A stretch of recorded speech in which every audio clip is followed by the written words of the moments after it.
So, you're trying to do the right thing, protect yourself online, yet with so many VPN providers claiming to be the best of the best, how can you know what's perfect for your daily online activities? Well, welcome, I'm Gavin, and I've decided it's time to put industry titans head to head across all important categories. I'll look at the pros and cons and whether they're right for you. Enter my thorough NordVPN versus ExpressVPN versus Surfshark comparison. Now, when I talk about must-haves, one of the most significant things is rock-hard privacy and security foundations. All three VPNs have privacy policies that claim not to log user data. ExpressVPN and NordVPN even went through third-party audits to get these claims confirmed some time ago. But recently, Surfshark has done the same. Despite their Nine Eyes Alliance jurisdiction, this is a move in the right direction, and the Netherlands has privacy-friendly laws. So, not really a huge deal breaker for me. But I can't ignore the huge elephant in the room that just happens to be wearing a name tag labelled controversies. Yep, ExpressVPN got acquired by Kape Technologies. The issue, it's a company that supposedly distributed malware in the past. Reputationally, not great for them. But what I will say when you look at their security infrastructures is they're fairly solid. They even went through multiple security audits and even offered a record-breaking bug bounty. Then there's the merger, or as some people painted it as, a monopoly. Yes, Surfshark and NordVPN decided to join forces, but my opinion here is clear. They still work independently, so it doesn't seem too worrying. Mergers aside, in the rest of the Surfshark versus ExpressVPN versus NordVPN security comparison, the VPNs stand on equal grounds. They operate with RAM-based servers that aren't capable of retaining any data, and despite some being a little more modern, they all use reliable encryption.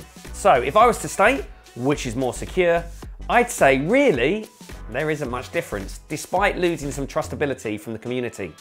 Speaking of the community, would you like to join mine? I post regular helpful content and would really appreciate it if you help me reach my first 1,000 subscribers.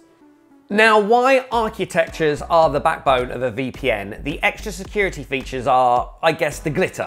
So I tested out the must-have security features first.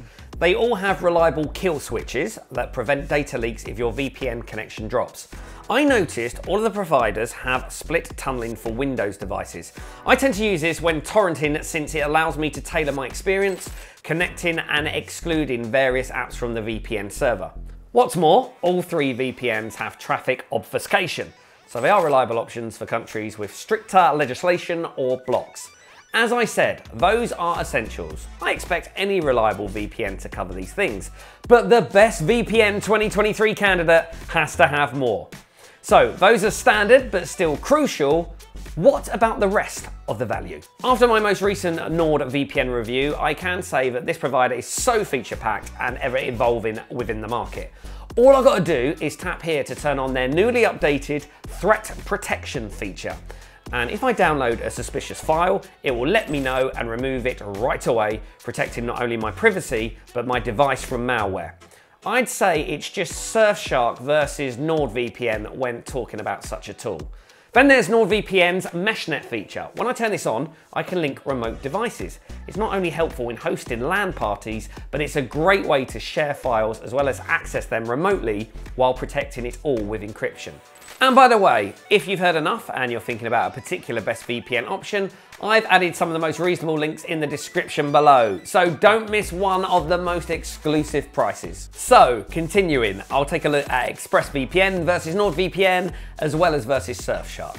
My first impression while researching for my ExpressVPN review was that it's lacking features. Sure, I'll argue that it is convenient to use their shortcuts feature to quickly access my most used websites and use their VPN router setup, which is called device groups.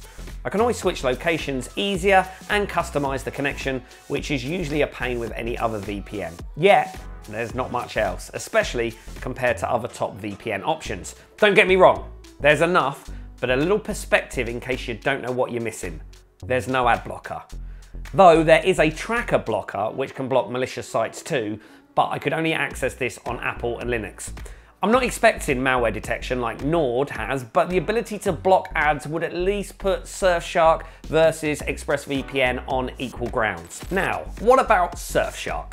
For starters, there's an ad blocker and even multi-hop, which functions the same to NordVPN's double VPN feature. Yet what really makes them stand out, in my opinion, is their Android exclusive GPS spoofer. You might wonder, why would I need this? Well, you can change your location virtually while using various apps. Continuing my Surfshark review, they've got a whole antivirus too, though this comes as an additional bundle. I appreciate the dedication to users' privacy and security. It is truly affordable too within the market, so good going. And then there's performance. First though, I'll talk a little about available servers, seeing as server loads and availability is tied to this one. NordVPN currently has the most, but it only covers 60 countries. Surfshark actually covers the most locations, 100 countries. While the server count is fewer than what Nord has, when I was testing them out, I don't think that difference does them any damage in terms of speed. Finally, ExpressVPN has servers in 94 countries, yet ever since they upgraded their servers, they removed any specific numbers from their website.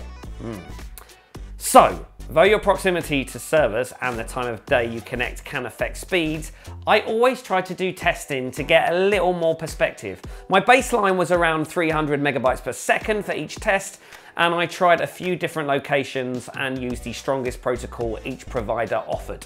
Now, what did I get? I won't lie, fairly similar results at a first glance, though with some providers I noticed speed drops with further locations, like you can see there with ExpressVPN. When I browsed or worked online while connected, I can't say I noticed a huge difference with either VPN. Yet Surfshark proved to be the most reliable and consistent in testing. Again, I wouldn't say you'd have anything to worry about, so if you're confused here, take into consideration the server load or value alongside performance and see what's right for you. Hold on there, I am not finished. I know a lot of you use a VPN to access various services you wouldn't usually be able to, and a VPN is great for these instances, but not all VPNs can access everything. Surfshark accesses a whole ton of different services when it specifically comes to streaming services. Now, with NordVPN versus ExpressVPN streaming test, it painted a similar picture. They accessed it all too, just fewer streaming libraries, but still most of the major ones like in territories such as Japan, US, Canada, and stuff like that. ExpressVPN did show a few error messages a couple of times, but all I have to do is switch servers and reload the page to fix that. Overall, small differences, and I was surprised they could all rise to a challenge with such mixed reviews on Reddit stating VPNs are a scam for streaming. True guys, but that's free VPNs. When it comes to torrenting, it isn't so cut and dry. NordVPN has specialty servers, so not all of them will be good for torrenting.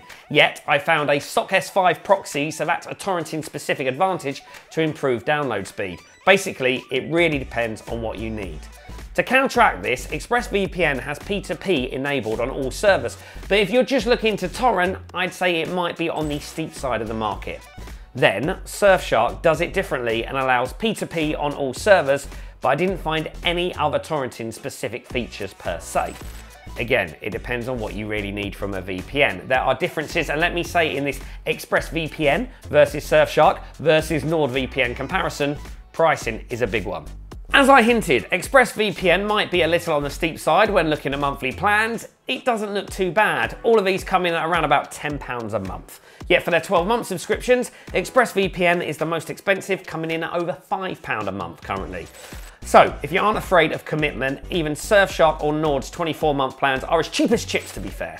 Considering there's no flashy features, I don't know why they'd put their affordability above the rest. So pricing, ExpressVPN versus Surfshark, the latter wins, and NordVPN versus Surfshark, the latter also wins. Especially considering you can use one subscription across unlimited devices with Surfshark, but I guess NordVPN makes up for the extra few pence with their specialised servers and threat protection.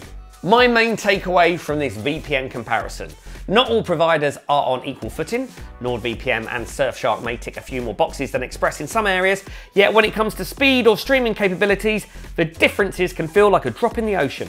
I'd say to consider the privacy and security standards you really need, and then go from there. Is there a feature you can't live without, or in some cases, pricing might just be more appealing, yet all of these providers provided well in my testing. So what do you think? Is there something you'd like me to cover next? Tap the screen to check out my other videos, and I'll see you in the next one.